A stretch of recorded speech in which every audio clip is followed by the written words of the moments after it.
I still don't know how to start these. Whatever.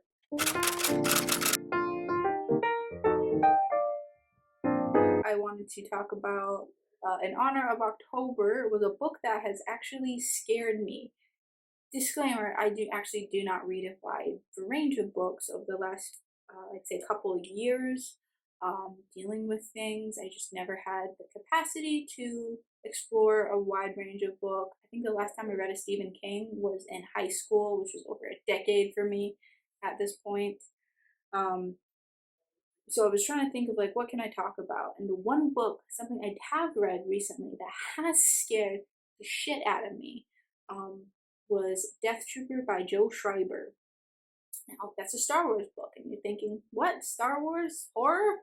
Yes, it's good. You didn't think you needed it until you found it, but yeah, canonically, not anymore. Sorry. In the legacy of the Star Wars universe, which is not considered canon by Disney anymore, there is a virus that causes zombie like symptoms in the Star Wars universe. So there's a potential to have Walking Dead meets Star Wars. And I love sci-fi horror. It's one of my favorites. It's one of the pickiest about too. The editing rah-rah here, and I was just going over my video about Death Troopers, and with a little research, I saw that, spoiler alert about the new Ahsoka series, that they actually did introduce a zombie-like concept in the show, which I think is pretty cool. So I know I said that Disney hadn't yet touched on that. Looks like they are. I don't know if it's the Blackwing virus or not, but sorry, just making a little correction there before I'm jumped on, which inevitably I'm gonna be. So thanks. Now, this book didn't hit at all for me. There was a couple flaws into it, but for what it is and for what it does, goddamn, goddamn. It's gross. It's unnerving. We were listening to it as an audiobook at like 5 a.m. because we had to go on a long car trip, and I'm driving, and I'm getting like the sound effects between each chapters of like, it freaked me out. I'm like, damn, this is unnerving. And there were some scenes in it that stayed with me long after I finished. I'm like, shit, that's creepy. That creeped me the fuck out. So I'm gonna try to keep this spoiler free. So if you want to enjoy it this spooky season, go ahead.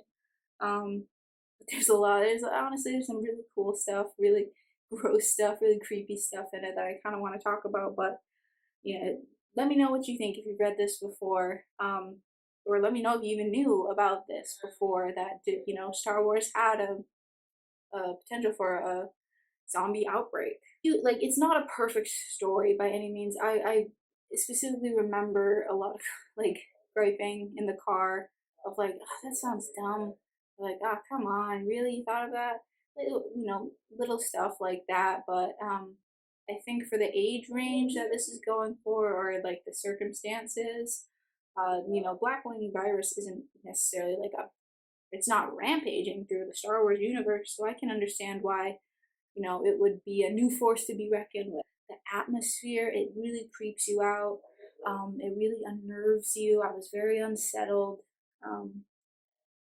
And it doesn't go light. There were a couple heavy moments on it. Don't get too attached to all of the main cast of characters, which is unique to a Star Wars book. And it introduces some, interesting facts, I think, to people maybe not so indoctrinated or well versed in the Star Wars universe. I'm certainly no expert.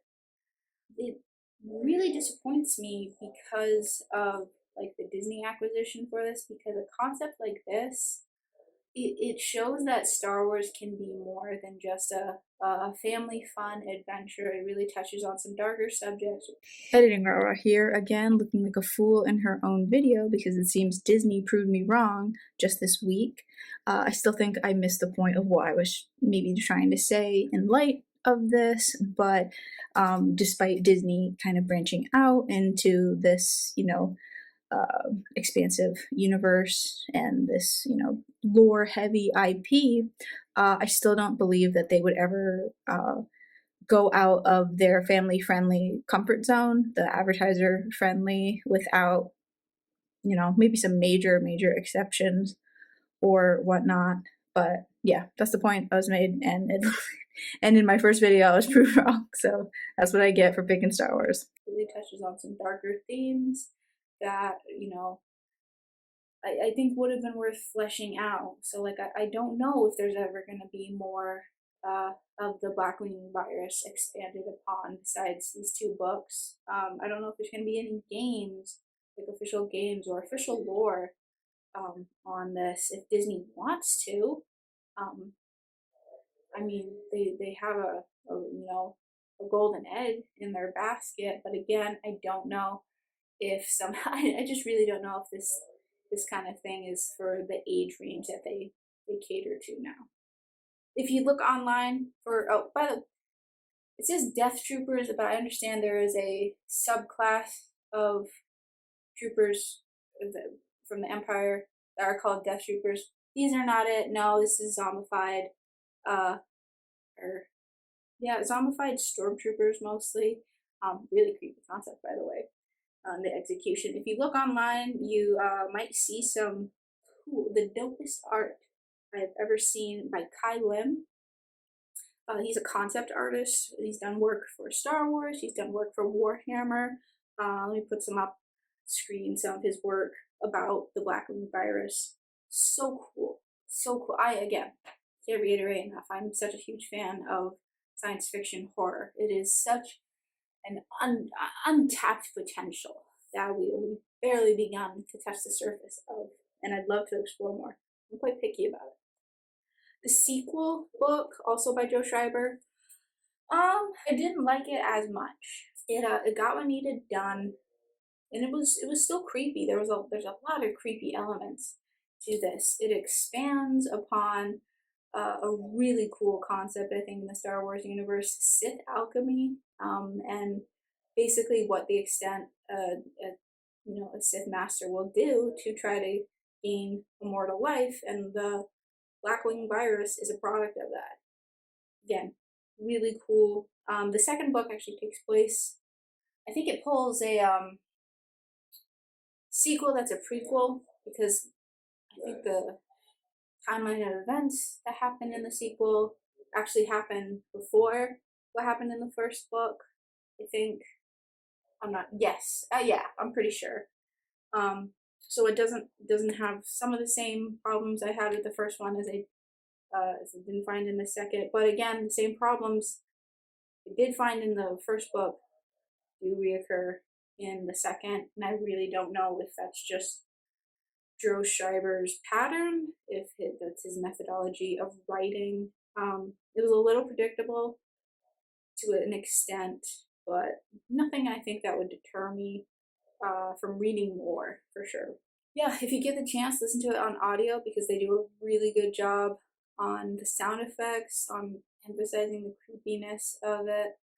There's again some cool concepts. If you're a Star Wars, maybe an old school Star Wars nerd, you might like. I certainly did.